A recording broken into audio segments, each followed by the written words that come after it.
Hello everyone, welcome back to my YouTube channel trading turn. आप सभी का एक न्यू डेली एनालिसिस की वीडियो में स्वागत है। देखो, बैंक निफ्टी ने जो फाइनल क्लोजिंग दी है वो दी है 48,021 पे, और बैंक निफ्टी कल की क्लोजिंग से लगभग 264 पे जाके नीचे जाके क्लोज हुआ है। एक चीज का ध्यान रखना पड़ेगा, कंटिन्यूसली 1 2 3 4 5 6 छह कैंडल बन चुकी हैं, तो अब एक आपको ऊपर वाली साइड का मोमेंटम मिल सकता है। बट देखो, हम कुछ भी एक्सपेक्ट नहीं कर सकते। ये सारा गेम प्रोबेबिलिटी का, प्रेडिक्शन प्लस प्रोबेबिलिटी का। आप कुछ भी एक्सपेक्ट नहीं कर सकते। आपको ये समझना ही पड़ेगा कि ये गेम प्रोबेबिलिटी का है। अगर यहाँ पर मैं ऊपर साइड का प्लान कर रहा हूँ तो मेरे माइंड में ये कहीं ना कहीं ये होगा कि भाई नहीं, अगर ऊपर जाने के चांसेस अगर 80% 90% है, 20% नीचे जाने के भी हैं, तो उसके लिए एसएल हमारा मेंटेन होना चाहिए। तो एसएल को आपको मेंटेन करके रखना पड़ेगा। देखो, कंटिन्यूसली जैसे आप देखो, मार्केट इसी ट्रेंड लाइन के अंदर ट्रेड कर रहा है। अगर इस ट्रेंड लाइन के पास आके सस्टेन करता है, यहाँ सस्टेन करता है, या यहाँ से शार्प रिकवरी लेता है। देखो, कंटिन्यूसली मार्केट देखो इसी ट्रेंड लाइन पे शार्प रिकवरी लेता है, यहाँ पर आता है, यहाँ सस्टेन करता है और शार्प रिकवरी ऊपर वाली साइड दे देता है। ऊपर वाली साइड होल्ड करता है तो नीचे वाली साइड नीचे मोमेंटम पुल बैक दे देता है। बट ये है कि करेक्टर इसका ओवरऑल मार्केट आस्ता आस्ता ऊपर ही जा रहा है, प्रीवियस हाई को ब्रेक कर रहा है, ऑल टाइम हाई को बार बार ऑल टाइम हाई लगा जा रहा है। बट एक चीज है कि मार्केट जब भी इस ट्रेंड लाइन के पास कुछ आ रहा है तो आपको वहां पर देखो तो कुछ ना कुछ आपको एक वहां से आके, जब भी वहां पर आके कुछ कैंडलस्टिक बिहेवियर बनाता है तो वहां पर आपको एक ट्रेड मिलता है। जब भी मार्केट इस ट्रेंड लाइन के पास आ रहा है, कहीं ना कहीं आपको देखो हर बार ट्रेड मिल रहा है। देखो, ये सिंपल रखना पड़ेगा, आपको समझना पड़ेगा मार्केट ने पास्ट में क्या किया। मार्केट, स्टॉक मार्केट वही है, तो पीछे क्या हो रहा है उसको आपको समझ के आप आगे आगे आपको इम्प्लीमेंट करना पड़ता है। देखो, फाइनल क्लोजिंग भी देखो इस बार 48,000 के ऊपर आई है, तो ये भी बहुत अच्छी बात है। चलिए देखते हैं पहले आज क्या हुआ मार्केट में। देखो, कैंडलस्टिक बिहेवियर के मैंने शॉर्ट्स बनाना भी शुरू कर दी हैं। बट एक चीज है कि पूरा आपको समझना पड़ेगा। देखो, आप काफी लोग ये सोचते हैं कि स्ट्रैटेजी स्ट्रैटेजी स्ट्रैटेजी कुछ नहीं होती। सारा माइंडसेट का खेल है, सारा माइंड का खेल है, साइकोलॉजी का खेल है। एक बार आपने वो समझ लिया, आपके माइंड से स्ट्रैटेजी वगैरह सब निकल जाएगी। भाई, स्ट्रैटेजी जितनी मर्जी सीख लो, mindset, risk management, psychology, discipline, rules, इन सब के बिना ट्रेडर नहीं बना जा सकता। और 6 7 महीने की प्रैक्टिस भी चाहिए साथ साथ। देखो, भाई मार्केट में क्या होता है, जैसे मैंने आपको बोला था, अगर नीचे वाली साइड खुलेगा तो फिर मैं नीचे का प्राइजेक्शन देखूंगा। ऊपर वाली साइड में, फिर ऊपर वाली साइड हमारे पास कल की क्लोजिंग रेजिस्टेंस, फिर कल का हाई एज अ रेजिस्टेंस। तो मतलब ऊपर वाली साइड हमारे पास रेजिस्टेंस काफी थे। बट नीचे वाली साइड हमारे पास एक मूवमेंट के चांसेस थे, क्योंकि अगर आप वन डे में जाके देखो तो हमारे पास एक रूम था, कहाँ तक, जहां तक ये जहां तक हमारा ये पहले एज अ रेजिस्टेंस की तरह, एज अ सपोर्ट की तरह एक्ट करता था। अब नहीं, एज अ रेजिस्टेंस एक्ट करता था, अब एज अ सपोर्ट की तरह एक्ट कर रहा है। तो कंटिन्यूसली मार्केट ने यहीं से, अगर देखो यहीं से मार्केट ने पुल बैक ऊपर जाके लिया।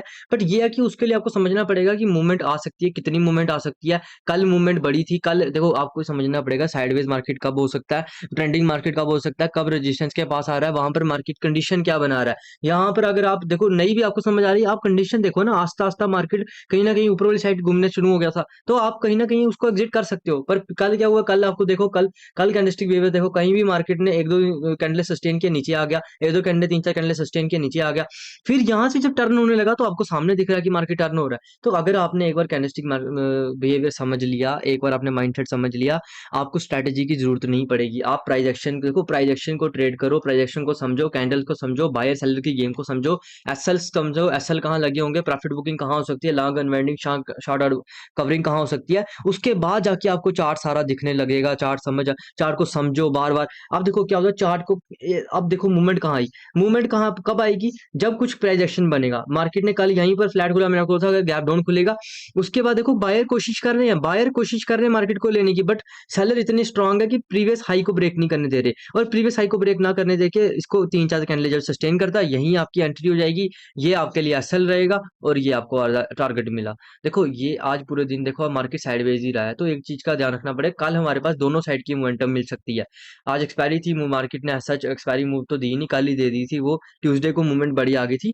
बट ये है कि कल अगर मार्केट किसी भी साइड ब्रेकआउट या ब्रेकडाउन देता है तो मैं ट्रेड लूंगा, क्योंकि मेरा क्या फार्मूला कि अगर मैं अगेंस्ट द ट्रेंड कब ट्रेड लेता हूँ, जब इंट्राडे में अगेंस्ट द ट्रेंड कब लेता हूँ, जब कम से कम दो मेजर स्विंग मार्केट ने कंटिन्यूसली इसके अंदर जिन्होंने भी ट्रेड किया होगा, हमें सस्टेन है चाहिए। जैसे यहाँ सस्टेन करेगा या यहाँ सस्टेन करेगा, होगा क्या, प्रॉफिट बुकिंग होगी। जिन्होंने भी आज ट्रेड लिया होगा, बायर होंगे चाहे सेलर होंगे, उनकी प्रॉफिट बुकिंग होगी। फिर हमें एक मूवमेंट मिल सकती है। अब देखो, ट्रेंड के साथ क्या होता है, ट्रेंड के साथ ट्रेड की प्रोबेबिलिटी बढ़ जाती है। तो ट्रेंड डाउन ट्रेंड है, इंट्राडे का ट्रेंड थोड़ा सा बुलिश हो गया, क्योंकि प्रीवियस जो आज मार्केट लो लगाया उसको ब्रेक नहीं किया। तो बट एक चीज है कि अगर इंट्राडे का ट्रेंड भी अभी बीरिश बीरिश ही है, डेली टाइम फ्रेम का ट्रेंड भी बीरिश है, इंट्राडे का भी बीरिश है। जिस अगर नीचे वाली साइड मोमेंटम आएगी ना, तो वहां थोड़ा होल्ड करके रख सकते हैं। ऊपर वाली साइड के लिए आपको क्वांटिटी भी आधी होगी। देखो, यही तो चीजें हैं जो आपको समझनी पड़ेगी। Against the trend risk management करके चलना पड़ेगा। पहला आपको यहाँ पर पहला टारगेट आपको 300 साढ़े 300 के बीच का मिल सकता है। उसके बाद जो अगला टारगेट मिल सकता है 400 साढ़े 400 के बीच का मिल सकता है। तो यही तो चीजें हैं, सिंपल सिंपल चीजें हैं, सामने आपको चीजें दिख रही हैं। कुछ ज़्यादा करने की ज़रूरत नहीं है। फ्लैट खुलता मार्केट तो हमारा बस मैंने आपको जैसे बताया किसी कंडीशन की वेट करेंगे। अगर गैप अप खुलेगा फिर मेरे को सस्टेनेंस चाहिए। फिर फर्स्ट अगर आवर मार्केट ट्रेड नहीं कर पाता, सस्टेन नहीं कर पाता, यहीं से अगर सस्टेन करके नीचे वाली साइड ट्रेड देगा तो मैं ले लूँगा। बट ऊपर वाली साइड के लिए फर्स्ट आवर सस्टेन करेगा उसके बाद। नीचे गैप डाउन खुलता है तो सस्टेनेंस मिल जाए तो नीचे वाली साइड की ट्रेड ले लूँगा, क्योंकि मार्केट का यहाँ पर जो पहले एज़ अ रेजिस्टेंस की तरह काम कर रहा था, अब यहाँ पर मार्केट उसी को सपोर्ट की तरह एक्ट करेगा। तो अगर नीचे गैप डाउन भी खुलता है, गैप डाउन में हमें सिर्फ सस्टेनेंस चाहिए, फिर हम नीचे वाली साइड का सोच सकते हैं। कहाँ सोच सकते हैं? नेक्स्ट साइकोलॉजिकल लेवल तक जो है 47,500 तक। देखो जितना सिंपल रखोगे अपनी ट्रेडिंग स्टाइल को, जितना समझोगे, जितना सिंपल उसको एनालाइज करोगे, उतना आपको अच्छा से समझ आएगी। देखो कैंडलस्टिक बिहेवियर में अगर किसी को कोई प्रॉब्लम आ रही है, किसी को चार्ट रीडिंग में प्रॉब्लम आ रही है, तो आप मेरे को आके बता सकते हो, फिर मैं आपको बताऊंगा कि कैसे चार्ट रीडिंग कर सकते हैं, कैसे कुछ इंप्लीमेंट कर सकते हैं चीजों को।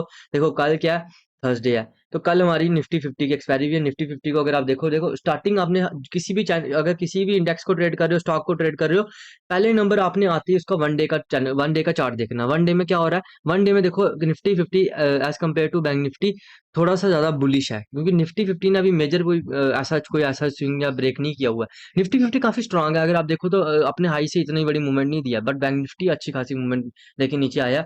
और बैंक निफ्टी में कहीं ना कहीं आज की कैंडल भी रेड बनी है, आज इसमें भी इसमें कैंडल ग्रीन बनी है। तो ये चीजें भी तो आपको देखनी पड़ेंगी ना। अगर आपको 15 मिनट में चलो सिंपल रखेंगे बिल्कुल एनालिसिस का, ऊपर वाली साइड का मेरा थोड़ा सा व्यू रहेगा, क्योंकि इसका करेक्टर थोड़ा सा बुलिश है। बट ये चीज देखनी पड़ेगी कि हमारे पास ऊपर एक स्ट्रॉन्ग ये जो जोन है ये as a strong resistance act कर सकता है। ऊपर के लिए हमें सस्टेनेंस मिलती है तो फिर हम छोटी मूव के लिए जा सकते हैं, नीचे के लिए हमें थोड़ी बड़ी मूव मिल सकती है, क्योंकि कहीं ना कहीं जितने लोगों ने आज ट्रेडिंग की होगी, जितने बाइंग की होगी, सेलिंग की होगी, तो उसके उन्होंने प्रॉफिट बुकिंग करेंगे तो हमें एक मूवमेंट मिल सकती है। Thanks for watching this video, have a nice day.